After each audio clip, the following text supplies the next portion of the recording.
गुरु नानक कहायो तां ते अंगद भयो तत् स्यों तत् मिलायो। अंगद कृपा धार अमर सतगुर थिर कियो। अमरदास अमृत छतर गुर रामह दियो। गुरु रामदास दर्शन परस कह मथुरा अमृत बैण। मूरत पंच परमाण पुरख गुर अर्जन पिखों नैण। गुरु रामदास दर्शन परस कह मथुरा अमृत बैण। मूरत पंच परमाण पुरख गुर अर्जन पिखो नैण। बेशुमार अथाह गनत अतुलै ज्यों बुलावो त्यों नानक दास बोलै। सतनाम श्री वाहिगुरु साहिब जी। जह अछल अछेद अभेद समाया ऊहाँ किसै व्यापत माया। आपस को आपह आदेश तेह गुण का नाही प्रवेश। जह एक है एक एक भगवंता तह कौन अचिंत किस लागै चिंता। जह आपन आप आप पतियारा तह कौन कथै कौन सुननै हारा। बहु बेअंत ऊच ते ऊचा नानक आपस कौ आपह पहुँचा। बहु बेअंत ऊच ते ऊचा नानक आपस को आपह पहुँचा। वाहिगुरु जी का खालसा वाहिगुरु जी की फतेह। धन सतगुरु श्री गुरु अर्जुन देव महाराज जी की मुबारक बाणी सुखमनी साहब ਦੀ विचार आप श्रवण कर रहे हो। इकवीं अष्टपदी सरगुण निर्गुण निरंकार सुन समाधि आप आपन किया नानका आपे ही फिर जाप। इस सलोक ਦੇ ਨਾਲ जुड़े होए जिन्ने भी 8 पदे ने 8 पदियां विचों 5 पदियां ਦੀ विचार कर चुके हैं। आप जी में छेवां पदा 6ਵੀਂ पौड़ी का पाठ श्रवण किया है। आप असीस बख्शो जो इस पौड़ी का विषा चल रहा, जो इस अष्टपदी का विषा चल रहा है, वो विषा है उस वाहिगुरु पारब्रह्म परमेश्वर जिहड़ा सरगुण रूप दे विच है ते जिहड़ा निर्गुण रूप दे विच है। दोनों रूप उस प्रभु दे ने ते भगत भावें वो खसम निर्गुण रूप दे विच उसी रूप च है ते भगतां लई वो सरगुण रूप भी इक्को जिहा ही है। उहदे लई उही अवस्था है जिस अवस्था दे विच वो पारब्रह्म परमेश्वर अकाल पुरख वाहिगुरु आप ही निर्गुण रूप दे विच विराजमान सी। सो ये गल अज दे 3 पदियां दे विच स्पष्ट होएगी कि गुरु अर्जुन साहब जी उस रूप का क्यों वखियान कर रहा है बारंबार लगातार। पिछले 5 पदियां दे विच असीं पढ़ के आए हैं 2 दिन कि वो जद प्रभु आप सरगुण रूप दे विच नहीं सी, जद उन्हें अपना आप प्रगट नहीं किया सी ते फिर पाप कित्थे सी पुण्य कित्थे सी, रोग कित्थे सी सोग कित्थे सी, दुख कित्थे सी सुख कित्थे सी, दिन रात नहीं सन, ये चंद तारे ये ब्रह्मंड नहीं सी, मनुख नहीं सी माया नहीं सी ते उन्हां मनुखां दे विच आपसी कलेश नहीं सी, कोई दुश्मन नहीं सी कोई मित्र नहीं सी। कोई प्रभु दूसरा रूप पैदा करके ये आखे कि प्रभु ने जब दूसरा रूप पैदा ही नहीं किया तो केड़ा प्रभु की उस्तत करे। फिर ये सारा कुछ तो फिर ये गुरु अर्जन साहब जी ने क्यों ये सारी अष्टपदी लिखी, यदी समझ अज आएगी जी। आप असीस बख्शो जिन्हें जुड़े हो यूट्यूब चैनल ते जिन्हें जुड़े हो फेसबुक प्रोफाइल ते फेसबुक पेज ते ਜਿਹੜੇ ਫੇਸਬੁੱਕ ਤੇ ਜੁੜੇ ਹੋਏ ਨੇ ਉਹਨਾਂ ਨੂੰ ਬੇਨਤੀ ਕਰਾਂਗਾ ਕਿ ਅੱਗੇ ਸ਼ੇਅਰ ਕਰ ਦਿਓ ਫੇਸਬੁੱਕ ਤੇ। ਸੋ ਸਤਿਗੁਰ ਅਸੀਸ ਬਖਸ਼ਣ। ਆਪ ਸਾਰੇ ਹੀ ਮਨੋਬਿਰਤੀਆਂ ਇਕਾਗਰ ਕਰਕੇ ਇੱਕ ਵਾਰੀ ਆਖੋ ਜੀ ਸਤਨਾਮ ਸ੍ਰੀ ਵਾਹਿਗੁਰੂ। ਇੱਕ ਵਾਰੀ ਫਿਰ ਆਖੋ ਜੀ ਸਤਨਾਮ ਸ੍ਰੀ ਵਾਹਿਗੁਰੂ।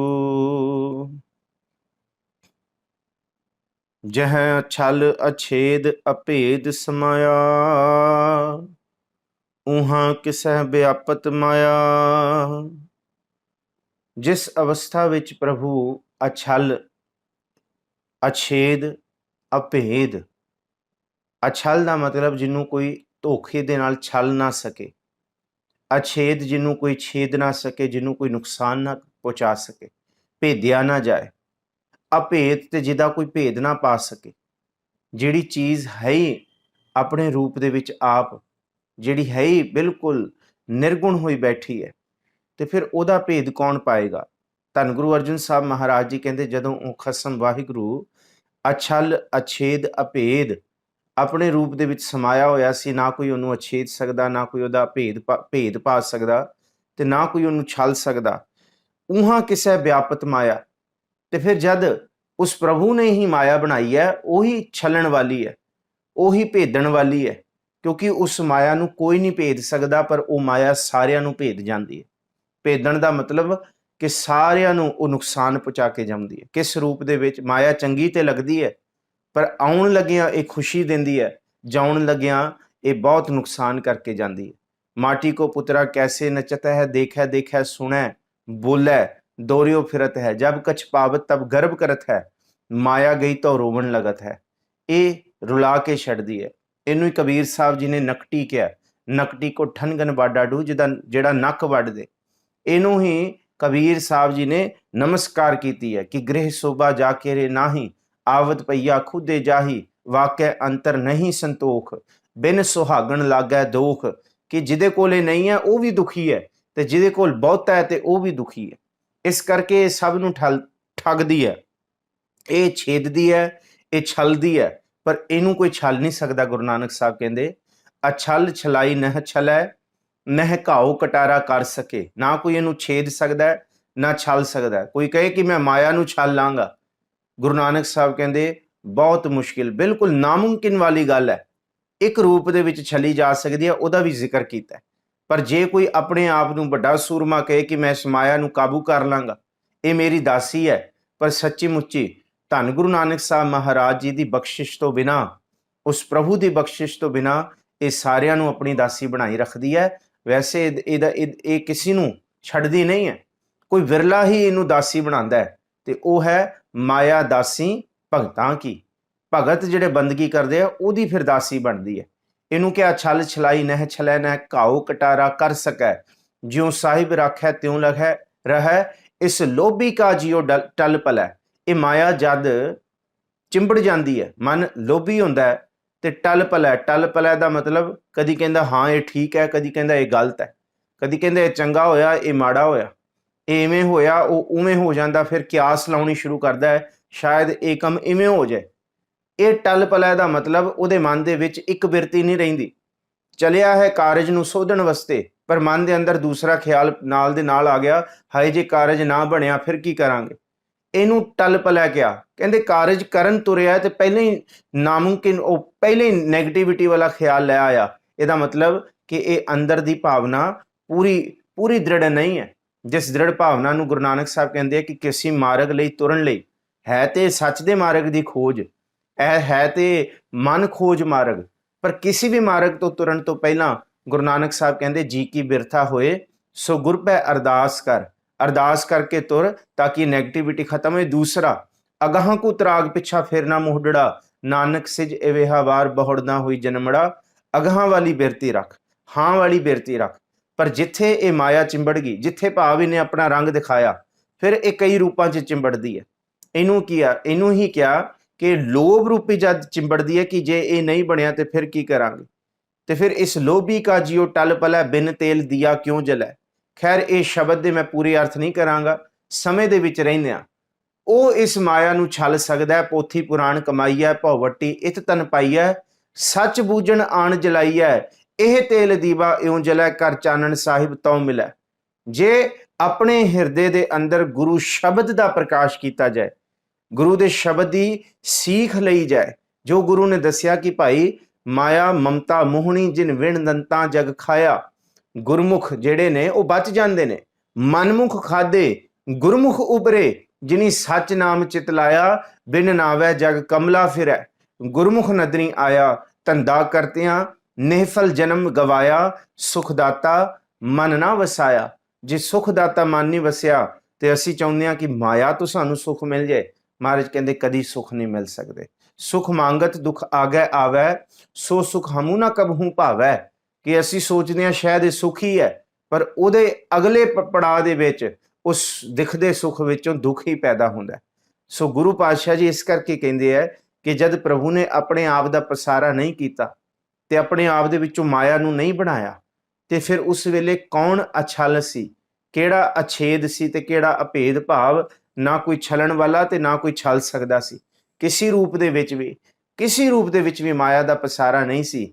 ਤੇ ਫਿਰ ਉੱਥੇ ਗੁਰੂ ਅਰਜਨ ਸਾਹਿਬ ਜੀ ਕਹਿੰਦੇ ਹੈ, ਉਹਾਂ ਕਿਸੈ ਵਿਆਪਤ ਮਾਇਆ। ਫਿਰ ਇਹ ਮਾਇਆ ਕਿੱਥੇ ਸੀ ਤੇ ਕਿਹਨੂੰ ਚਿੰਬੜੀ ਹੋਈ ਸੀ। ਜੇ ਆਪਸ ਕੋ ਆਪਹਿ ਆਦੇਸ, ਤੇ ਗੁਣ ਕਾ ਨਾਹੀ ਪਰਵੇਸ। ਕਹਿੰਦੇ ਜਦ ਜਗਤ ਹੀ ਨਹੀਂ ਬਣਿਆ ਤੇ ਰੱਬ ਨੂੰ ਆਦੇਸ਼ ਨਮਸਕਾਰ ਕਰਨ ਵਾਲਾ ਕੌਣ ਸੀ? ਕੋਈ ਵੀ ਨਹੀਂ ਸੀ।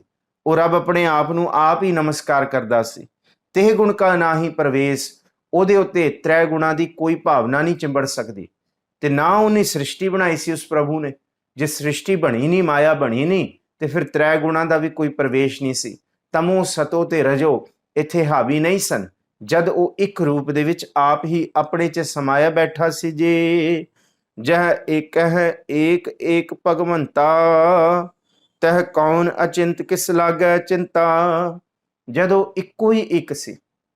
ਗੁਰੂ ਸਾਹਿਬ ਇਹੀ ਤੇ ਸਮਝਾਉਂਦੇ ਹੈ ਕਿ ਭਗਤਾਂ ਦੇ ਰੂਪ ਦੇ ਵਿੱਚ ਭਾਵੇਂ ਸਰਗੁਣ ਪਸਾਰਾ ਹੋਇਆ ਹੈ, ਪਰ ਜਿਹਦਾ ਮਨ ਟਿਕ ਗਿਆ, ਜਿਹਦਾ ਮਨ ਮੰਨ ਗਿਆ, ਕਹੋ ਕਬੀਰ ਜਬ ਜਾਣਿਆ, ਜਬ ਕਹੋ ਕਬੀਰ ਅਬ ਜਾਣਿਆ ਤਉ ਮਨ ਮਾਨਿਆ ਲੋਗ ਨਾ ਪਤੀਜੈ ਤਉ ਕਿਆ ਕੀਜੈ।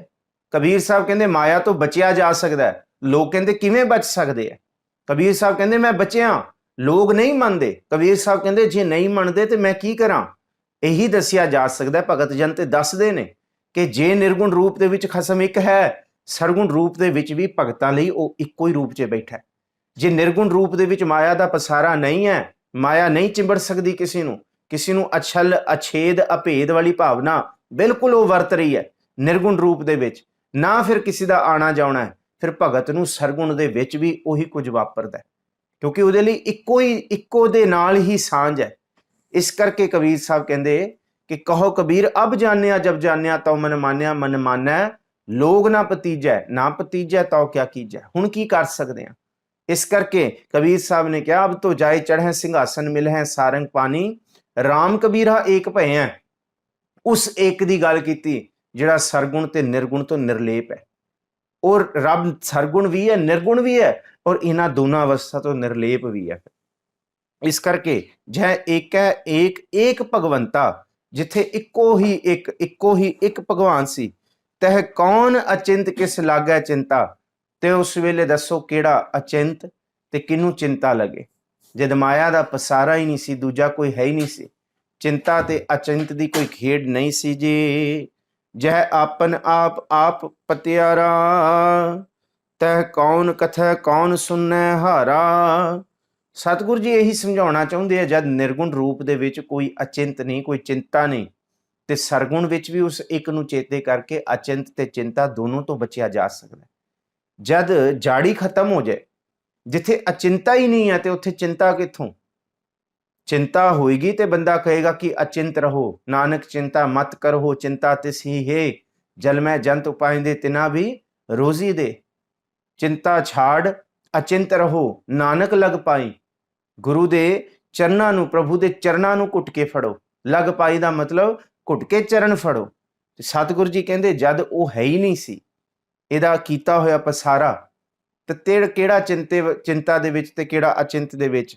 ਤੇ ਜਦ ਉਹ ਆਪ ਹੀ ਆਪ ਪਤਿਆਰਾ, ਪਤਿਆਰੇ ਦਾ ਮਤਲਬ ਆਪਣੇ ਆਪ ਨੂੰ ਸੰਤੁਸ਼ਟ ਕਰਨ ਵਾਲਾ, ਆਪਣੇ ਆਪ ਨੂੰ ਮਨਾਉਣ ਵਾਲਾ। ਹੁਣ ਤੇ ਸਾਰਾ ਜਗਤ ਬਣਾ ਰਿਹਾ, ਸਭ ਜੋਤ ਤੇਰੀ ਜਗ ਜੀਵਨਾ, ਤੂੰ ਘਟ ਘਟ ਹਰ ਰੰਗ ਰੰਗਨਾ, ਸਭ ਧਿਆਵੈ ਤੁਧ ਮੇਰੇ ਪ੍ਰੀਤਮਾ। ਕਹਿੰਦੇ ਸਾਰੀ ਤੈਨੂੰ ਧਿਆਉਣ ਲੱਗੇ ਹੋਏ ਨੇ, ਸਾਰੀ ਤੈਨੂੰ ਪੂਜਣ ਲੱਗੇ ਹੋਏ ਨੇ, ਸਾਰੀ ਤੈਨੂੰ ਵਸ ਕਰਨ ਲੱਗੇ ਹੋਏ ਨੇ। ਪਰ ਨਿਰਗੁਣ ਰੂਪ ਦੇ ਵਿੱਚ ਜਦ ਕੁਝ ਨਹੀਂ ਸੀ, ਤੇ ਫਿਰ ਜਹ ਆਪਨ ਆਪ ਆਪ ਪਤਿਆਰਾ, ਆਪ ਹੀ ਆਪ ਸੀ, ਤੈ ਕੌਣ ਕਥੈ ਕੌਣ ਸੁਣਨੈ ਹਾਰਾ। ਤੇ ਕਿਹੜਾ ਉਸ ਪ੍ਰਭੂ ਨੂੰ ਕਥਨ ਕਰ ਸਕਦਾ ਸੀ, ਤੇ ਕਿਹੜਾ ਸੁਣਦਾ ਸੀ? ਕੌਣ ਬੋਲਦਾ ਸੀ ਤੇ ਕੌਣ ਸੁਣਦਾ ਸੀ? ਕੁਝ ਵੀ ਨਹੀਂ ਸੀ ਜੀ। ਬਹੁ ਬੇਅੰਤ ਊਚ ਤੇ ਉੱਚਾ, ਨਾਨਕ ਆਪਸ ਕੋ ਆਪਹਿ ਪਹੁੰਚਾ। ਉਹ ਵੱਡਾ ਹੈ, ਬੇਅੰਤ ਹੈ, ਊਚ ਤੋਂ ਊਚ ਹੈ, ਊਚ ਅਪਾਰ ਬੇਅੰਤ ਸੁਆਮੀ। ਕੌਣ ਜਾਣੈ ਗੁਣ ਤੇਰੇ, ਕਿ ਉਹ ਇੰਨਾ ਉੱਚਾ ਹੈ, ਉਸ ਉੱਚੇ ਖਸਮ ਤੱਕ ਸਿਰਫ ਔਰ ਸਿਰਫ ਉਹਦੀ ਹੀ ਕਿਰਪਾ ਦੇ ਨਾਲ ਕਿਸੇ ਦੀ ਸੁਰਤ ਪਹੁੰਚ ਸਕਦੀ ਹੈ। ਬਹੁ ਬੇਅੰਤ ਊਚ ਤੇ ਉੱਚਾ, ਕਹਿੰਦੇ ਉੱਚੇ ਤੋਂ ਉੱਚਾ ਹੈ। ਨਾਨਕ ਆਪਸ ਕੋ ਆਪਹਿ ਪਹੁੰਚਾ, ਉਹ ਆਪ ਹੀ ਆਪਣੇ ਤੱਕ ਅਪੜ ਸਕਦਾ ਹੈ, ਦੂਸਰਾ ਕੋਈ ਵੀ ਉਹਦੀ ਅਵਸਥਾ, ਉਹਦੀ ਬੇਅੰਤਤਾ, ਉਹਦੀ ਬੇਸ਼ੁਮਾਰਤਾ ਤੱਕ ਪਹੁੰਚ ਨਹੀਂ ਸਕਦਾ ਜੀ। ਜਹ ਆਪ ਰਚਿਓ ਪਰਪੰਚ ਆਕਾਰ, ਤੇਹ ਗੁਣ ਮਹਿ ਕੀਨੋ ਵਿਸਥਾਰ। ਹੁਣ 7ਵੇਂ ਪਦੇ ਤੋਂ ਸਤਿਗੁਰੂ ਗੁਰੂ ਅਰਜਨ ਸਾਹਿਬ ਜੀ ਕਹਿੰਦੇ ਹੈ, 6ਵੇਂ ਪਦੇ ਤੱਕ ਤੇ ਸਿਰਫ ਉਹੀ ਉਹ ਸੀ, ਉਹ ਆਪ ਹੀ ਨਿਰਗੁਣ ਰੂਪ ਦੇ ਵਿੱਚ ਬਿਰਾਜਮਾਨ ਸੀ ਪ੍ਰਭੂ। ਹੁਣ ਸਤਿਗੁਰੂ ਜੀ 7ਵੇਂ ਪਦੇ ਤੋਂ ਕਹਿੰਦੇ ਆ, ਜਿਸ ਵੇਲੇ ਉਸ ਪ੍ਰਭੂ ਦੇ ਮਨ ਦੇ ਵਿੱਚ ਫੁਰਨਾ ਆਇਆ, ਆਪੀ ਨੇ ਆਪ ਸਾਜਿਓ ਆਪੀ ਨੇ ਰਚਿਓ ਨਾਉ, ਦੂਈ ਕੁਦਰਤ ਸਾਜੀਏ ਕਰ ਆਸਨ ਡਿਠੋ ਚਾਓ। ਜਦ ਉਸ ਪ੍ਰਭੂ ਦੇ ਉਸ ਖਸਮ ਦੇ ਮਨ ਦੇ ਵਿੱਚ ਫੁਰਨਾ ਆਇਆ, ਤੇ ਸਤਿਗੁਰੂ ਜੀ ਕਹਿੰਦੇ ਆ ਫਿਰ ਕੀ ਹੋਇਆ? ਜਹ ਆਪ ਰਚਿਓ ਪਰਪੰਚ ਆਕਾਰ, ਫਿਰ ਉਹਨੇ ਆਪ ਹੀ ਪਰਪੰਚ ਦਾ ਆਕਾਰ ਰਚਿਆ। ਇੱਕ ਬਹੁਤ ਵੱਡੀ ਕਰਮ ਫਿਲਾਸਫੀ ਨੂੰ ਸਤਿਗੁਰੂ ਜੀ ਨੇ ਕ੍ਰਿਟੀਸਾਈਜ਼ ਕੀਤਾ ਹੈ। ਸਤਿਗੁਰੂ ਜੀ ਨੇ ਬੜੀ ਲੰਬੀ ਲਕੀਰ ਖਿੱਚੀ ਹੈ, ਕਿਉਂਕਿ ਕਈ ਧਰਮਾਂ ਵਾਲੇ ਕਰਮ ਫਿਲਾਸਫੀ ਤੋਂ ਇਹ ਮੰਨਦੇ ਆ ਕਿ ਮਨੁੱਖਾਂ ਦੇ ਕਰਮਾਂ ਕਰਕੇ ਇਹ ਸ੍ਰਿਸ਼ਟੀ ਬਣੀ ਹੈ, ਸ੍ਰਿਸ਼ਟੀ ਨੂੰ ਬਣਾਉਣ ਵਾਲਾ ਕੋਈ ਹੋਰ ਨਹੀਂ ਹੈ, ਕੋਈ ਹੋਰ ਤਾਕਤ ਨਹੀਂ ਹੈ, ਇਹ ਮਨੁੱਖਾਂ ਦੇ ਕਰਮਾਂ ਕਰਕੇ ਬਣੀ ਹੈ, ਜਾਂ ਹੌਲੀ ਹੌਲੀ ਇਹ ਵਿਕਾਸ ਹੋਇਆ, ਇਸ ਤੋਂ ਬਣੀ, ਇਸ ਤੋਂ ਬਣੀ। ਜਾਂ ਇਸ ਤਰ੍ਹਾਂ ਕਹੀਏ ਕਿ ਨਾਸਤਿਕਤਾ ਦੇ ਵਿੱਚ ਇਹ ਕਿਹਾ ਜਾਂਦਾ ਹੈ ਕਿ ਕੋਈ ਰੱਬ ਨਹੀਂ ਹੈ ਬਣਾਉਣ ਵਾਲਾ। ਗੁਰੂ ਅਰਜਨ ਸਾਹਿਬ ਜੀ ਉਹਨਾਂ ਨੂੰ ਜਵਾਬ ਦੇ ਰਿਹਾ ਕਿ ਉਹੀ ਹੈ, ਉਹਨੇ ਹੀ ਬਣਾਇਆ, ਉਸ ਤੋਂ ਬਿਨਾਂ ਦੂਜਾ ਕੋਈ ਨਹੀਂ ਬਣਾ ਸਕਦਾ। ਇਹ ਕਰਮਾਂ ਕਰਕੇ, ਜਿਹੜੀ ਕਹਿੰਦੇ ਲੋਕਾਂ ਦੇ ਕਰਮਾਂ ਕਰਕੇ ਸ੍ਰਿਸ਼ਟੀ ਦੁੱਖ ਤੇ ਸੁੱਖ, ਪਰ ਉਹੀ ਹੈ ਖਸਮ ਕਰਨ ਵਾਲਾ। ਗੁਰੂ ਅਰਜਨ ਸਾਹਿਬ ਕਹਿੰਦੇ, ਜਹ ਆਪ ਰਚਿਓ ਪਰਪੰਚ ਆਕਾਰ, ਜਦ ਉਸ ਖਸਮ ਨੇ ਆਪ ਹੀ ਇਹ ਪਰਪੰਚ ਰਚਿਆ, ਸਾਰਾ ਦ੍ਰਿਸ਼ਟਮਾਨ ਸੰਸਾਰ, ਪਰਪੰਚ ਦਾ ਮਤਲਬ ਦਿਖਦਾ, ਕਈ ਰੂਪਾਂ ਦੇ ਵਿੱਚ, ਕਈ ਰੰਗਾਂ ਦੇ ਵਿੱਚ, ਜਿਸ ਵੇਲੇ ਪ੍ਰਭੂ ਨੇ ਆਪ ਰਚਿਆ, ਤੇ ਗੁਣ ਮਹਿ ਕੀਨੋ ਵਿਸਤਾਰ, ਤੇ ਮਾਇਆ ਦੇ ਤਿੰਨਾਂ ਗੁਣਾਂ ਦਾ ਖਿਲਾਰਾ ਕਰ ਦਿੱਤਾ। ਤਮੋ ਸਤੋ ਰਜੋ, ਚਿੰਤਾ ਚਿੰਬੜ ਗਈ, ਫਰੇਬ ਚਿੰਬੜ ਗਏ, ਦੁੱਖ ਕਲੇਸ਼ ਕਾਮ ਕ੍ਰੋਧ ਲੋਭ ਮੋਹ ਅਹੰਕਾਰ ਆਸਾ ਮਨਸਾ, ਦਇਆ ਭਾਵਨਾ ਵੀ ਚਿੰਬੜ ਗਈ, ਤੇ ਨਾਲ ਹੀ ਨਾਲ ਲਾਲਚ ਵੀ ਚਿੰਬੜ ਗਿਆ। ਇਹ ਤਿੰਨੋਂ ਗੁਣਾਂ ਦਾ ਪਸਾਰਾ ਹੋ ਗਿਆ ਜੀ। ਪਾਪ ਪੁੰਨ ਤਹਿ ਭਈ ਕਹਾਵਤ, ਕਉ ਨਰਕ ਕਉ ਸੁਰਗ ਮੰਛਾਵਤ। ਫਿਰ ਉਸ ਵੇਲੇ ਜਦ ਇਹ ਪਸਾਰਾ ਹੋਇਆ, ਤੇ ਪਾਪ ਤੇ ਪੁੰਨ ਤਹਿ ਕਹੀ ਕਹਾਵਤ, ਕਹਿੰਦੇ ਤਹਿ ਭਈ ਕਹਾਵਤ, ਪਾਪ ਤੇ ਪੁੰਨ ਕਹਿਣ ਲੱਗ ਗਏ ਫਿਰ ਲੋਕੀ, ਇਹ ਪਾਪ ਹੈ ਤੇ ਇਹ ਪੁੰਨ ਹੈ, ਪਾਪ ਤੇ ਪੁੰਨ ਦੀ ਰੀਤ ਚੱਲ ਪਈ। ਦੇਖੋ ਪਿੱਛੇ ਪੜ ਕੇ ਆਏ ਨੇ ਕਿ ਜਿਸ ਵੇਲੇ ਉਹ ਨਿਰਗੁਣ ਰੂਪ ਸੀ ਤੇ ਪਾਪ ਕਿੱਥੇ ਸੀ ਤੇ ਪੁੰਨ ਕਿੱਥੇ ਸੀ, ਪਰ ਹੁਣ ਜਦ ਉਹ ਪ੍ਰਭੂ ਨੇ ਸਰਗੁਣ ਰੂਪ ਧਾਰ ਦਿੱਤਾ ਤੇ ਪਾਪ ਪੁੰਨ ਵਰਤ ਗਿਆ। ਪਰ ਸੱਚੀ ਗੱਲ ਹੈ, ਭਗਤਾਂ ਲਈ ਜੇ ਨਿਰਗੁਣ 'ਚ ਪਾਪ ਪੁੰਨ ਨਹੀਂ ਸੀ, ਸੱਚੀ ਮੁੱਚੀ ਸਰਗੁਣ ਦੇ ਵਿੱਚ ਵੀ ਫਿਰ ਉਹ ਪਾਪ ਪੁੰਨ ਤੋਂ ਨਿਰਲੇਪ ਹੀ ਨੇ। ਐਸੀ ਅਵਸਥਾ ਉਹ ਪ੍ਰਭੂ ਬਖਸ਼ਦੇ ਨੇ। ਉਹ ਮਨ ਦੇ ਉੱਤੇ ਪਾਪ ਪੁੰਨ ਤੇ ਹੈ, ਦੁੱਖ ਸੁੱਖ ਤੇ ਹੈ। ਇਹ ਕੋਈ ਨਹੀਂ ਕਹਿੰਦਾ ਕਿ ਨਹੀਂ ਹੈਗੇ, ਨਹੀਂ ਵਰਤਣਗੇ। ਇਹ ਕੋਈ ਨਹੀਂ ਕਹਿੰਦਾ ਕਿ ਨਿੰਦਾ ਚੁਗਲੀ ਉਸਤਤ ਨਹੀਂ ਹੈ, ਸਭ ਕੁਝ ਹੈ।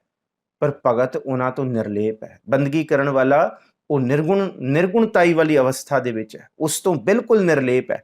ਤੇ ਧੰਨ ਗੁਰੂ ਅਰਜਨ ਸਾਹਿਬ ਜੀ ਕਹਿੰਦੇ, ਜਿਸ ਵੇਲੇ ਇਹ ਪ੍ਰਪੰਚ ਹੋਇਆ, ਪਾਪ ਪੁੰਨ ਤੈ ਪਈ ਕਹਾਵਤ, ਪਾਪ ਤੇ ਪੁੰਨ ਦਾ ਪਸਾਰਾ ਹੋਇਆ। ਇਹ ਪਾਪ ਹੈ, ਇਹ ਪੁੰਨ ਹੈ। ਕਉ ਨਰਕ ਕਉ ਸੁਰਗ ਬੰਛਾਵਤ, ਕੋਈ ਆਪਣੇ ਆਪ ਨੂੰ ਨਰਕਾਂ ਦਾ ਭਾਗੀ ਕਹੇ ਤੇ ਕੋਈ ਸਵਰਗਾਂ ਦਾ ਭਾਗੀ ਕਹੇ। ਕੋਈ ਕਹੇ ਕਿ ਸਾਨੂੰ ਨਰਕ ਮਿਲੇਗਾ, ਕੋਈ ਕਹਿੰਦਾ ਸਾਨੂੰ ਸਰਗ ਮਿਲੇਗਾ, ਕੋਈ ਕਹਿੰਦਾ ਤੁਸੀਂ ਸਦਾ ਹੀ ਨਰਕਾਂ 'ਚ ਜਾਓਗੇ, ਕੋਈ ਕਹੇਗਾ ਸਾਡੇ ਵਰਗੇ ਬਣੋਗੇ ਤੇ ਤਾਂ ਤੁਸੀਂ ਬਹਿਸ਼ਤ ਦੇ ਵਿੱਚ ਜਾ ਸਕਦੇ ਹੋ, ਨਹੀਂ ਤੇ ਦੋਜ਼ਖ ਹੈ। ਕਹਿੰਦੇ ਉਸ ਵੇਲੇ ਫਿਰ ਕਹਿੰਦੇ ਨਰਕਾਂ ਤੇ ਸਵਰਗਾਂ ਦੀ ਚਾਹਵਾਨ ਲੋਕੀ ਹੋ ਗਏ, ਉਹ ਇਸ ਪ੍ਰਪੰਚ ਦੇ ਵਿੱਚ ਪੈ ਗਏ ਜੀ। ਆਲ ਜਾਲ ਮਾਇਆ ਜੰਜਾਲ, ਹਉਮੈ ਮੋਹ ਭਰਮ ਭੈ ਭਾਰ। ਕਹਿੰਦੇ ਫਿਰ ਧੰਦੇ ਸ਼ੁਰੂ ਹੋ ਗਏ, ਮਾਇਆ ਦੇ ਜੰਜਾਲ ਪੈ ਗਏ, ਕਹਿੰਦੇ ਮਾਇਆ ਦੇ ਦੁੱਖ ਪੈ ਗਏ, ਬੰਧਨ ਪੈ ਗਏ। ਹਉਮੈ ਮੋਹ ਭਰਮ ਭੈ ਭਾਰ, ਕਿੰਨੀ ਤਰ੍ਹਾਂ ਦੀਆਂ ਹਉਮੈ, ਸੂਖਸ਼ਮ ਤੋਂ ਸੂਖਸ਼ਮ ਹਉਮੈ ਚਿੰਬੜ ਗਈ। ਧਰਮ ਦੀ ਹਉਮੈ ਵੱਖਰੀ, ਰਾਜਨੀਤੀ ਵੱਖਰੀ, ਗ੍ਰਸਤ ਦੀ ਹਉਮੈ ਵੱਖਰੀ, ਮੋਹ ਚਿੰਬੜ ਗਿਆ। ਭਰਮ ਭੈ ਭਾਰ, ਤੇ ਭਰਮ ਚਿੰਬੜ ਗਏ ਤੇ ਸਾਡੇ ਉੱਤੇ ਇਹ ਡਰ ਦੇ, ਇਹ ਵਹਿਮਾਂ ਦੇ, ਇਹ ਹਉਮੈ ਦੇ ਭੁਲੇਖਿਆਂ ਦੇ ਭਾਰ ਸਿਰ ਦੇ ਉੱਤੇ ਪੈ ਗਏ ਜੀ। ਦੁਖ ਸੁਖ ਮਾਨ ਅਪਮਾਨ, ਅਨੇਕ ਪ੍ਰਕਾਰ ਕੀਓ ਬਖਿਆਨ। ਕਹਿੰਦੇ ਫਿਰ ਉਸ ਵੇਲੇ ਜਦ ਇਹ ਪ੍ਰਪੰਚ ਦਾ ਆਕਾਰ ਹੋਇਆ, ਦੁੱਖ ਸੁੱਖ ਮਾਣ ਅਪਮਾਨ, ਇਹ ਸਾਰਾ ਕੁਝ ਇਹ ਨਿਰਾਦਰੀ ਬਣ ਗਈ, ਇਹ ਆਦਰ ਹੋ ਗਿਆ। ਅਨੇਕ ਪ੍ਰਕਾਰ ਕੀਓ ਬਖਿਆਨ, ਇਹੋ ਜਿਹੀਆਂ ਕਈ ਕਿਸਮਾਂ ਦੀਆਂ ਗੱਲਾਂ ਚੱਲ ਪਈਆਂ। ਜਦ ਨਿਰਗੁਣ ਸੀ ਤੇ ਕੁਝ ਨਹੀਂ ਸੀ, ਸਰਗੁਣ ਵਰਤਿਆ ਤੇ ਇਹ ਗੱਲਾਂ ਆਪੇ ਹੀ ਬਣ ਗਈਆਂ ਜੀ। ਆਪਨ ਖੇਲ ਆਪ ਕਰ ਦੇਖੈ, ਖੇਲ ਸੰਕੋਚੈ ਤਉ ਨਾਨਕ ਏਕੈ। ਕਹਿੰਦੇ ਜਦ ਨਿਰਗੁਣ ਸੀ ਤਾਂ ਵੀ ਆਪ ਹੀ ਵੇਖ ਰਿਹਾ ਸੀ, ਹੁਣ ਸਰਗੁਣ ਰੂਪ ਦੇ ਵਿੱਚ ਪ੍ਰਗਟ ਹੋ ਗਿਆ ਤਾਂ ਵੀ ਸਾਰਾ ਕੁਝ ਆਪ ਵੇਖ ਰਿਹਾ।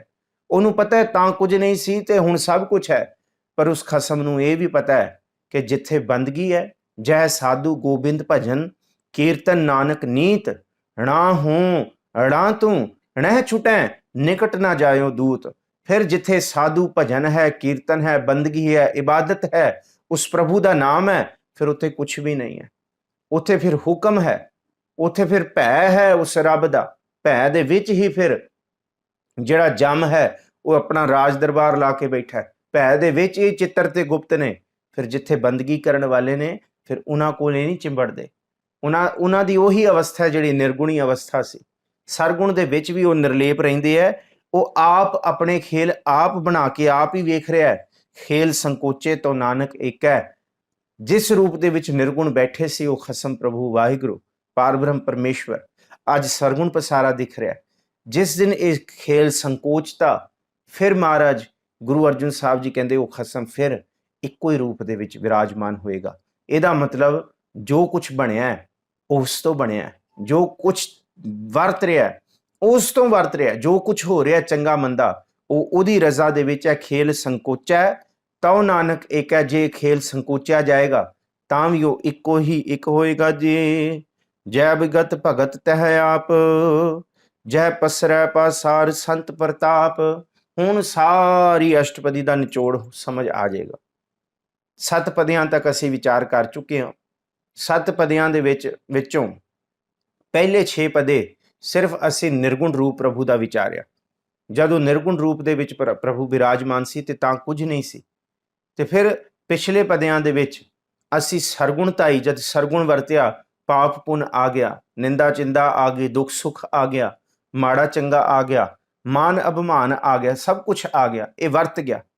ਪਰ ਹੁਣ ਜਿਹੜੀ ਆਖਰੀ ਇਹ ਪੌੜੀ ਹੈ, ਇਹ ਪਦਾ ਹੈ, ਇਹਦੇ ਵਿੱਚ ਭਗਤਾਂ ਦੇ ਹਿਰਦਿਆਂ ਦੀ ਗੱਲ ਸਤਿਗੁਰੂ ਜੀ ਦ੍ਰਿੜ ਕਰਾਉਂਦੇ ਆ। ਇਹ ਮਾਨ ਅਭਿਮਾਨ, ਇਹ ਪਾਪ ਪੁੰਨ ਹੈ, ਇਹ ਉਹਨਾਂ ਲਈ ਹੈ ਜਿਹੜੇ ਇਸ ਮਾਇਆ ਦੇ ਵਿੱਚ ਗਲਤਾਨ ਹੋਏ ਨੇ। ਜਿੱਥੇ ਸਤਿਗੁਰੂ ਜੀ ਨੇ ਇਹੀ ਜ਼ਿਕਰ ਕੀਤਾ ਹੈ ਕਿ 7ਵੇਂ ਤੇ 6ਵੇਂ ਪਦੇ ਦੇ ਵਿੱਚ ਕਿ ਇਹ ਮਾਇਆ ਵਰਤੀ ਹੈ, ਇਹ ਤ੍ਰਿਗੁਣ ਵਾਲੀ ਜਿੱਥੇ ਬਿਰਤੀ ਵਰਤ ਰਹੀ ਹੈ ਤੇ ਉੱਥੇ ਹੀ ਕਲੇਸ਼ ਹੈ, ਉੱਥੇ ਹੀ ਦੁੱਖ ਸੁੱਖ ਹੈ। ਪਰ ਜਿੱਥੇ ਪ੍ਰਭੂ ਆਪ ਹੈ ਉੱਥੇ ਪ੍ਰਭੂ ਦਾ ਭਗਤ ਹੈ। ਸਮਝਿਓ, ਪ੍ਰਭੂ ਆਪ ਜੇ ਨਿਰਗੁਣ ਹੈ ਤੇ ਪ੍ਰਭੂ ਦਾ ਭਗਤ ਵੀ ਨਿਰਗੁਣ ਟਿਕਿਆ ਹੋਇਆ ਹੈ। ਜਿੱਥੇ ਪ੍ਰਭੂ ਦਾ ਭਗਤ ਬੰਦਗੀ ਕਰ ਰਿਹਾ ਹੈ ਉੱਥੇ ਰੱਬ ਆਪ ਵਰਤ ਰਿਹਾ। ਫਿਰ ਉਹ ਪਾਪ ਪੁੰਨ ਵਰਤਨ ਨਹੀਂ ਦਿੰਦਾ, ਉਹ ਫਿਰ ਅੱਗ ਦਾ ਸੁਭਾਅ ਵੀ ਬਦਲ ਦਿੰਦਾ। ਰੱਬ ਦੀ, ਉਸ ਖਸਮ ਦੀ, ਉਸ ਵਾਹਿਗੁਰੂ ਪਰਵਤਦਿਗਾਰ ਦੀ ਇੰਨੀ ਤਾਕਤ ਹੈ, ਜੇ ਉਹ ਚਾਹੇ ਆਪਣੇ ਭਗਤ ਨੂੰ ਬਚਾਉਣ ਲਈ ਤੱਤਾਂ ਦਾ ਸੁਭਾਅ ਬਦਲ ਸਕਦਾ ਹੈ, ਪਰ ਭਗਤ ਦਾ ਕੁਝ ਨਹੀਂ ਵਿਗੜਨ ਦਿੰਦਾ। ਇਹ ਗੁਰੂ ਅਰਜਨ ਸਾਹਿਬ ਜੀ ਸਮਝਾ ਰਿਹਾ ਹੈ। ਇਸ ਆਖਰੀ ਪਦੇ ਦੇ ਵਿੱਚ ਸਾਹਿਬ ਜੀ ਕਹਿੰਦੇ ਆ, ਜਹ ਅਵਗਤ ਭਗਤ ਤਹ ਆਪ। ਅਵਗਤ ਦਾ ਮਤਲਬ ਹੈ ਅਦ੍ਰਿਸ਼ਟ ਪ੍ਰਭੂ, ਇਹਦਾ ਮਤਲਬ ਨਿਰਗੁਣ ਰੂਪ ਦੇ ਵਿੱਚ। ਜੇ ਪ੍ਰਭੂ ਨਿਰਗੁਣ ਰੂਪ 'ਚ ਸੀ ਤੇ ਪਹਿਲਾਂ 6 ਪਦੇ ਫਿਰ ਚੇਤੇ ਕਰ ਲਿਓ, ਦੁਬਾਰਾ ਪੜ੍ਹ ਲਿਓ, ਪਾਠ ਕਰੋਗੇ ਤੇ ਦੇਖ ਲਿਓ। ਉਹ 6ਵਾਂ ਪਦਿਆਂ ਦੇ ਵਿੱਚ ਜਿਵੇਂ ਨਿਰਗੁਣ ਪ੍ਰਭੂ ਵਸ ਰਿਹਾ ਹੈ, ਭਗਤ ਵੀ ਉਵੇਂ ਹੀ ਵਸਦਾ ਹੈ। ਭਗਤ ਦੀ ਮਨੋ ਅਵਸਥਾ ਵੀ ਉਹੀ ਹੈ। ਪਾਪ ਪੁੰਨ ਤੋਂ ਨਿਰਲੇਪ, ਦੁੱਖ ਸੁੱਖ ਤੋਂ ਨਿਰਲੇਪ। ਜੈ ਅਵਗਤ, ਜਿੱਥੇ ਪ੍ਰਭੂ ਹੈ ਭਗਤ ਤਹਿ ਆਪ, ਉੱਥੇ ਭਗਤ ਉਸ ਅਵਸਥਾ ਦਾ ਮਾਲਕ ਵੀ ਭਗਤ ਹੈ। ਜਿੱਥੇ ਭਗਤ ਹੈ ਉੱਥੇ ਪ੍ਰਭੂ ਹੈ। ਅੱਗੇ ਕਹਿੰਦੇ ਜਹ ਪਸਰੈ ਪਾਸਾਰ ਸੰਤ ਪ੍ਰਤਾਪ। ਇਹ ਸਾਰਾ ਪਸਾਰਾ ਪਸਰ ਗਿਆ, ਪਰ ਸੰਤ ਨੂੰ ਆਪਣਾ ਪ੍ਰਤਾਪ ਦਿੱਤਾ ਹੋਇਆ। ਇਹ ਪਸਾਰਾ ਸੰਤ ਦੇ ਪ੍ਰਤਾਪ ਵਾਸਤੇ ਹੀ ਹੈ। ਇਹ ਦੱਸਣ ਵਾਸਤੇ ਹੈ ਕਿ ਦੁਨੀਆ ਦੇ ਲੋਕ ਨਾਮ ਤੋਂ ਵਿਹੂਣੇ ਧ੍ਰਿਗ ਧ੍ਰਿਗ ਹੋ ਸਕਦੇ ਹੈ, ਪਰ ਨਾਮ ਦੇ ਵਿੱਚ ਜੁੜੇ ਹੋਏ ਫਿਰ ਉਹਦੇ ਕੋਲ ਰੱਬ ਦਾ ਪ੍ਰਤਾਪ ਹੁੰਦਾ ਹੈ। ਸੰਤ ਕੋਲ ਪ੍ਰਭੂ ਦਾ ਪ੍ਰਤਾਪ ਹੁੰਦਾ ਹੈ। ਉਹਨੂੰ ਫਿਰ ਪਾਪ ਤੇ ਪੁੰਨ, ਦੁੱਖ ਤੇ ਸੁੱਖ, ਨਿੰਦਾ ਚਿੰਦਾ, ਮਾਣ ਅਪਮਾਨ ਉਹਦਾ ਕੁਝ ਨਹੀਂ ਵਿਗਾੜ ਸਕਦਾ। ਇਹ ਅਵਸਥਾ ਹੈ ਸਿਰਮੌਰ। ਕਿਸੇ ਗ੍ਰੰਥ ਦੇ ਵਿੱਚ, ਕਿਸੇ ਵੀ ਤਰ੍ਹਾਂ ਦੇ ਵਿਦਿਅਕ ਅਦਾਰੇ ਦੇ ਵਿੱਚ ਜਾਂ ਧਰਮ ਦੇ ਅਦਾਰੇ ਦੇ ਵਿੱਚ, ਇਸ ਤੋਂ ਪਹਿਲਾਂ ਹਜ਼ਾਰਾਂ ਸਾਲ ਦੀ ਪਰੰਪਰਾ ਦੇ ਵਿੱਚ ਇੰਨਾ ਖੋਲ ਕੇ ਇੱਕ ਰੱਬ ਦੀ ਤੇ ਇੱਕ ਭਗਤ ਦੀ ਬਿਰਤੀ ਨੂੰ ਕਿਸੇ ਨੇ ਨਹੀਂ ਸਮਝਾਇਆ ਕਿ ਜੇ ਇਹ ਭਗਤ ਬਣਦਾ ਹੈ, ਜੇ ਸੰਤ ਬਣਦਾ ਹੈ, ਤੇ ਫਿਰ ਕਿਹੋ ਜਿਹੀ ਅਵਸਥਾ ਹੈ ਉਹਨੂੰ ਕੋਈ ਦੱਸ ਨਹੀਂ ਸਕਦਾ। ਹੈ ਗੂੰਗੇ ਕੀ ਮਠਿਆਈ। ਪਰ ਬਲਿਹਾਰ ਜਾਈਏ ਧੰਨ ਗੁਰੂ ਅਰਜਨ ਸਾਹਿਬ ਜੀ ਤੋਂ, ਜਿਨ੍ਹਾਂ ਨੇ ਭਾਵਨਾ ਨੂੰ ਪ੍ਰਗਟ ਕਰ ਦਿੱਤਾ ਕਿ ਇਹ ਹੁੰਦੀ ਹੈ ਭਗਤ ਦੀ ਅੰਦਰ ਦੀ ਭਾਵਨਾ। ਇਹ ਸਾਰਾ ਕੁਝ ਵਰਤਦਾ ਹੈ ਭਗਤ ਦੇ ਅੰਦਰ। ਉਹ ਅਵਸਥਾ ਦੱਸਦੀ ਜਿਹੜੀ ਗੁਰੂ ਸਾਹਿਬ ਨੇ ਆਪ ਮਾਣੀ ਹੈ, ਜਿਹੜੀ ਗੁਰੂਆਂ ਨੇ ਮਾਣੀ, ਜਿਹੜੀ ਭਗਤਾਂ ਨੇ ਮਾਣੀ। ਧੰਨ ਗੁਰੂ ਅਰਜਨ ਸਾਹਿਬ ਜੀ ਨੇ ਇਸ ਅਸ਼ਟਪਦੀ ਦੇ ਵਿੱਚ ਉਹ ਸਾਡੇ ਸਨਮੁਖ ਰੱਖਤਾ ਕਿ ਭਾਈ ਇਹ ਵਰਤਦਾ ਹੈ ਭਗਤਾਂ ਦੀ ਜ਼ਿੰਦਗੀ 'ਚ। ਇਹ ਹੈ ਭਗਤ ਦਾ ਜੀਵਨ। ਤੇ ਸਤਿਗੁਰੂ ਜੀ ਕਹਿੰਦੇ ਜਹ ਪਸਰੈ ਪਾਸਾਰ, ਜਿੱਥੇ ਪਾਸਾਰਾ ਵਰਤ ਰਿਹਾ ਸਰਗੁਣ। ਦੁਨੀਆ ਦੇ ਲੋਕ ਦੁੱਖ ਸੁੱਖ 'ਚ ਤੇ ਹੈਗੇ ਨੇ, ਪਰ ਸੰਤ ਪ੍ਰਤਾਪ, ਬੰਦਗੀ ਕਰਨ ਵਾਲਿਆਂ ਕੋਲ ਬੰਦਗੀ ਦਾ ਪ੍ਰਤਾਪ ਹੈ ਜੀ। ਦੂਹਾਂ ਪਾਖ ਕਾ ਪਹਿ ਧਨੀ, ਉਨਕੀ ਸ਼ੋਭਾ ਉਨਹੂ ਬਣੀ। ਦੋਹਾਂ ਪਾਖ ਦਾ ਮਤਲਬ ਨਿਰਗੁਣ ਦਾ ਵੀ ਉਹ ਆਪ ਹੀ ਧਨੀ ਮਾਲਕ ਹੈ, ਤੇ ਸਰਗੁਣ ਬਣਾਉਣ ਵਾਲਾ ਵੀ ਉਹ ਆਪ ਹੈ। ਚੰਗੇ ਦਾ ਵੀ ਆਪ ਤੇ ਮੰਦੇ ਦਾ ਵੀ ਆਪ। ਦੁਨੀਆ ਜੇ ਦੁੱਖਾਂ ਦੇ ਵਿੱਚ ਹੈ ਤਾਂ ਵੀ ਉਹ ਆਪ ਹੈ, ਜੇ ਸੰਤ ਉਹਦਾ ਪ੍ਰਤਾਪ ਮਾਣ ਰਿਹਾ ਤੇ ਤਾਂ ਵੀ ਉਹ ਆਪ ਹੈ। ਇਸ ਕਰਕੇ ਦੋਹਾਂ ਪੱਖਾਂ ਦਾ ਇਹ ਪਾਖ ਜਿਹੜਾ ਹੈ, ਦੋਹੇ ਪੱਖ ਕਿ ਸੰਤ ਪ੍ਰਤਾਪ ਤੇ ਮਾਇਆ, ਕਿ ਜਿੱਥੇ ਮਾਇਆ ਵਰਤ ਗਈ, ਮਾਇਆ ਚਿੰਬੜ ਗਈ, ਉੱਥੇ ਦੁੱਖ ਨੇ। ਪਰ ਜਿੱਥੇ ਬੰਦਗੀ ਹੈ ਉੱਥੇ ਸੰਤ ਪ੍ਰਤਾਪ ਹੈ। ਉਹ ਆਪ ਹੀ ਧਨੀ ਹੈ, ਆਪ ਹੀ ਮਾਲਕ ਹੈ। ਉਨਕੀ ਸ਼ੋਭਾ ਉਨਹੂ ਬਣੀ। ਪ੍ਰਭੂ ਜੀ ਦੀ ਆਪਣੀ ਸ਼ੋਭਾ ਪ੍ਰਭੂ ਆਪ ਹੀ ਜਾਣਦੇ ਹੈ, ਹੋਰ ਕੋਈ ਨਹੀਂ ਬਿਆਨ ਕਰ ਸਕਦਾ ਜੀ। ਆਪਹਿ ਕੌਤਕ ਕਰੈ ਆਨੰਦ ਚੋਜ, ਆਪਹਿ ਰਸ ਭੋਗਨ ਨਿਰਜੋਗ। ਪ੍ਰਭੂ ਆਪ ਆਪਣੀਆਂ ਖੇਡਾਂ ਖੇਡ ਰਿਹਾ, ਖੇਡਾਂ ਬਣਾ ਰਿਹਾ। ਕੌਣ ਆਖੇ ਸਾਹਿਬ ਨੂੰ ਕਿ ਇਸ ਤਰ੍ਹਾਂ ਦੀ ਖੇਡ ਨਾ ਕਰ, ਇਸ ਤਰ੍ਹਾਂ ਦੀ ਖੇਡ ਕਰ? ਕੋਈ ਨਹੀਂ ਆਖ ਸਕਦਾ। ਆਪਹਿ ਕੌਤਕ ਕਰੈ ਆਨੰਦ ਚੋਜ, ਆਪ ਹੀ ਆਨੰਦ ਰੂਪ ਦੇ ਵਿੱਚ ਪ੍ਰਭੂ ਆਪਣੀ ਚੋਜ ਵਰਤਾ ਰਿਹਾ। ਚੋਜੀ ਮੇਰੇ ਗੋਬਿੰਦਾ, ਚੋਜੀ ਮੇਰੇ ਪਿਆਰਿਆ, ਹਰ ਪ੍ਰਭ ਮੇਰਾ ਚੋਜੀ ਜੀਓ। ਸਭ ਕੁਝ ਕਰਨ ਵਾਲਾ ਉਹ ਹੈ। ਆਪਹਿ ਰਸ ਭੋਗਨ ਨਿਰਜੋਗ, ਕਹਿੰਦੇ ਆਪ ਹੀ ਰਸ ਹੈ ਸਾਰੇ, ਆਪ ਹੀ ਭੋਗ ਰਿਹਾ ਤੇ ਆਪ ਹੀ ਨਿਰਜੋਗ, ਇਹਨਾਂ ਰਸਾਂ ਤੋਂ ਨਿਰਲੇਪ ਹੈ। ਕਮਾਲ ਹੈ। ਬਲਿਹਾਰ ਜਾਈਏ ਗੁਰੂ ਅਰਜਨ ਸਾਹਿਬ ਜੀ ਤੋਂ ਉਸ ਪ੍ਰਭੂ ਦੀ ਪਰਿਭਾਸ਼ਾ ਨੂੰ ਕਿਸ ਰੂਪ ਦੇ ਵਿੱਚ ਬਿਆਨ ਕਰ ਰਹੇ ਨੇ ਜੀ। ਜਿਸ ਭਾਵੈ ਤਿਸ ਆਪਨਾ ਇਲਾਵੈ, ਜਿਸ ਭਾਵੈ ਤਿਸ ਖੇਲ ਖਿਲਾਵੈ। ਜਿਹਨੂੰ ਪ੍ਰਭੂ ਦੀ ਕਿਰਪਾ, ਪ੍ਰਭੂ ਦੀ ਖੁਸ਼ੀ, ਪ੍ਰਭੂ ਦੀ ਬਖਸ਼ੀਸ਼ ਮਿਲ ਜਾਂਦੀ ਹੈ, ਮਿਹਰ ਮਿਲ ਜਾਂਦੀ ਹੈ, ਫਿਰ ਮਹਾਰਾਜ ਜੀ ਕਹਿੰਦੇ ਹੈ ਜਿਸ ਭਾਵੈ ਤਿਸ ਆਪਨ ਨਾ ਇਲਾਵੈ, ਉਹਨੂੰ ਆਪਣੇ ਨਾਮ ਨਾਲ ਲਾ ਲੈਂਦਾ, ਆਪਣੇ ਨਾਲ ਜੋੜ ਲੈਂਦਾ, ਦੁੱਖਾਂ ਸੁੱਖਾਂ ਤੋਂ ਨਿਰਲੇਪ ਕਰ ਲੈਂਦਾ। ਐਸੀ ਬਖਸ਼ਿਸ਼, ਵੱਡੀ ਧਨਾੜ ਬਖਸ਼ਿਸ਼ ਦੇ ਦਿੰਦਾ, ਉਹਨੂੰ ਆਪਣਾ ਪ੍ਰਤਾਪ ਦੇ ਦਿੰਦਾ। ਫਿਰ ਜਮ ਦੁੱਖ ਬਿਲਕੁਲ ਨੇੜੇ ਨਹੀਂ ਆਉਂਦੇ। ਪਰ ਜਿਸ ਦੇ ਉੱਤੇ ਆਪ ਜਪਾਏ ਜਪੈ ਸੋ ਨਾਉ, ਆਪ ਗਵਾਏ ਸੋ ਹਰ ਗੁਣ ਗਾਓ। ਪ੍ਰਭ ਕਿਰਪਾ ਤੇ ਹੋਏ ਪ੍ਰਗਾਸ, ਪ੍ਰਭੂ ਦੇ ਆਤੇ ਕਮਲ ਵਿਗਾਸ। ਇਹ ਉਹੀ ਹੈ। ਤੇ ਫਿਰ ਅੱਗੇ ਕਹਿੰਦੇ ਜਿਸ ਭਾਵੈ ਤਿਸ ਖੇਲ ਖਿਲਾਵੈ, ਜਿਹਦੇ ਉੱਤੇ ਪ੍ਰਭੂ ਦੀ ਰਹਿਮਤ ਹੈ ਉਹ ਸੰਤ ਬਣ ਗਿਆ, ਤੇ ਜਿਹਦੇ ਉੱਤੇ ਰਹਿਮਤ ਦਾ ਦੂਸਰਾ ਪੱਖ ਵਰਤ ਰਿਹਾ ਉਹ ਮਾਇਆ ਦੇ ਵਿੱਚ ਗਲਤਾਨ ਹੋ ਗਿਆ। ਖੇਲ ਖਿਲਾਵੈ ਭਾਵ ਜਿਸ ਨੂੰ ਚਾਹੁੰਦਾ ਹੈ ਉਹਨੂੰ ਮਾਇਆ ਦੇ ਵਿੱਚ ਵੀ ਗਰਕ ਕਰ ਦਿੰਦਾ ਹੈ, ਖੇਡਾਂ ਦੇ ਵਿੱਚ ਪਾ ਦਿੰਦਾ ਹੈ ਜੀ। ਬੇਸ਼ੁਮਾਰ ਅਥਾਹ ਅਗਨਤ ਅਤੁਲੈ, ਜਿਉ ਬੁਲਾਵਹੁ ਤਿਉ ਨਾਨਕ ਦਾਸ ਬੋਲੇ। ਬੇਅੰਤ ਹੈ ਉਹ ਪ੍ਰਭੂ, ਬੇਅੰਤ ਹੈ। ਸਿਰਫ ਭਗਤ ਜਨ, ਸੰਤ ਜਨ, ਗੁਰੂ ਜਨ, ਬੰਦਗੀ ਇਬਾਦਤ ਕਰਨ ਵਾਲੇ ਆਪ ਹੀ ਉਸਦਾ ਰੂਪ, ਉਸ ਪ੍ਰਭੂ ਦੇ ਇਸ ਚੋਜ ਨੂੰ ਜਾਣ ਸਕਦੇ ਆ। ਉਹ ਬੇਸ਼ੁਮਾਰ ਹੈ, ਉਹ ਅਥਾਹ ਹੈ। ਅਥਾਹ ਦਾ ਮਤਲਬ ਬੇਅੰਤ ਹੈ, ਅਗਣਤ ਹੈ, ਗਿਣਿਆ ਨਹੀਂ ਜਾ ਸਕਦਾ, ਪਰ ਅਡੋਲ ਹੈ। ਸਾਰੀ ਸ੍ਰਿਸ਼ਟੀ ਡੋਲਣ ਵਾਲੀ ਹੈ। ਅੱਜ ਵੀ ਬੰਗਲਾ ਸਾਹਿਬ ਦੇ ਵਿੱਚ ਜਿਹੜਾ ਪੌੜੀ ਚੌਥੀ ਪੌੜੀ ਦੇ ਨਾਲ ਨਦਰ ਕਰੇ ਜੇ ਆਪਣੀ ਤਾਂ ਨਦਰੀ ਸਤਿਗੁਰ ਪਾਇਆ। ਉਹਦੇ ਵਿੱਚ ਜਿਹੜੇ 2 ਸ਼ਲੋਕ ਸਨ। ਪਹਿਲੇ ਸ਼ਲੋਕ ਦੇ ਵਿੱਚ ਸਤਿਗੁਰ ਨੇ ਇਹੀ ਦੱਸਿਆ ਕਿ ਸਭ ਕੁਝ ਡੋਲਣ ਵਾਲਾ ਹੈ, ਸਭ ਕੁਝ ਡਰ ਦੇ ਵਿੱਚ ਹੈ। ਇੱਕ ਉਹ ਆਪ ਨਿਰੰਕਾਰ ਜਿਹੜਾ ਹੈ, ਨਾਨਕ ਨਿਰਭਉ ਨਿਰੰਕਾਰ, ਇੱਕ ਉਹੀ ਨਿਡਰ ਹੈ, ਹੋਰ ਸਾਰੇ ਡਰ ਦੇ ਵਿੱਚ ਨੇ। ਬੇਸ਼ੁਮਾਰ ਅਥਾਹ ਅਗਨਤ ਅਤੁੱਲ ਹੈ, ਤੋਲਿਆ ਨਹੀਂ ਜਾ ਸਕਦਾ। ਬਸ ਉਹਨੂੰ ਜੇ ਬਿਆਨ ਕਰਨਾ ਹੈ ਤੇ ਉਹਦੀ ਬਿਆਨ ਵਾਲੀ ਬਿਰਤੀ ਉਸੀ ਤੋਂ ਮੰਗੋ। ਜਿਉਂ ਬੁਲਾਵੈ ਜਿਉਂ ਬੁਲਾਵੋ ਤਿਉਂ ਨਾਨਕ ਦਾਸ ਬੋਲੇ। ਜਿਵੇਂ ਤੁਸੀਂ ਬੁਲਾਓਗੇ ਉਵੇਂ ਹੀ ਨਾਨਕ ਦਾਸ, ਨਾਨਕ ਦਾ ਦਾਸ, ਨਾਨਕ ਦਾਸ ਜਾਂ ਗੁਰੂ ਸਾਹਿਬ ਆਪਣੇ ਆਪ ਨੂੰ ਦਾਸ ਆਖ ਰਹੇ। ਗੁਰੂ ਸਾਹਿਬ ਕਹਿੰਦੇ ਹੈ ਅਸੀਂ ਵੀ ਉਸ ਬਾਬਤ ਉਸ ਪ੍ਰਭੂ ਦੀ ਕਿਰਪਾ ਤੋਂ ਬਿਨਾਂ ਬਿਆਨ ਨਹੀਂ ਕਰ ਸਕਦੇ। ਸੋ ਇਸ ਪ੍ਰਭੂ ਦੀ ਕਿਰਪਾ ਆਪ ਸੰਗਤਾਂ ਦੇ ਸਨਮੁਖ ਇਸ ਮਹਿੰਗੀ ਬਾਣੀ ਦੀ, ਇਸ ਤੁਰਕੀ ਬਾਣੀ ਦੀ, ਇਸ ਸੁੱਖ ਦੇਣ ਵਾਲੀ ਬਾਣੀ ਦੀ ਵਿਚਾਰ ਲਗਾਤਾਰ ਚੱਲ ਰਹੀ ਹੈ। ਅੱਜ ਸਤਿਗੁਰੂ ਜੀ ਦੀ ਕਿਰਪਾ ਨਾਲ 21ਵੀਂ ਅਸ਼ਟਪਦੀ ਸੰਪੂਰਨ ਹੈ। 3 ਹੋਰ ਅਸ਼ਟਪਦੀਆਂ ਦਾ ਪਾਠ ਰਹਿ ਗਿਆ। ਸਤਿਗੁਰੂ ਜੀ ਉਹ ਆਪ ਹੀ ਆਪ ਕਰਾਉਣ।